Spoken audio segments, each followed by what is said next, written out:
சில நேரங்கள்ல செய்யற விதத்துல செஞ்சா பிடிக்காத காய்கறிகள் கூட இப்படி காலியாகும். இன்னைக்கு அந்த மாதிரி அருமையான ரெசிபி பார்க்க போறோம். கோவக்காய் ஆனியன் மசாலா செய்யலாமா?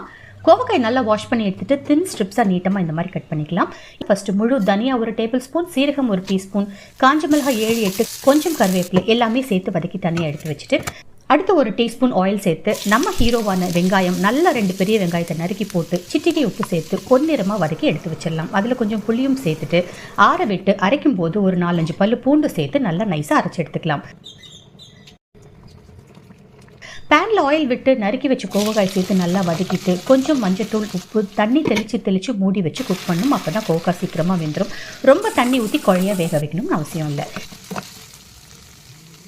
இப்போ அரைச்ச மசாலா எழுதியும் சேர்த்துட்டு அந்த மிக்சி கழுவின தண்ணி கொஞ்சமாக சேர்த்து கலந்து விட்டுட்டு ஒரு 5 நிமிஷம் சிம்மில் அடி பிடிக்காமல் மூடி வச்சு எடுத்துக்கலாம்.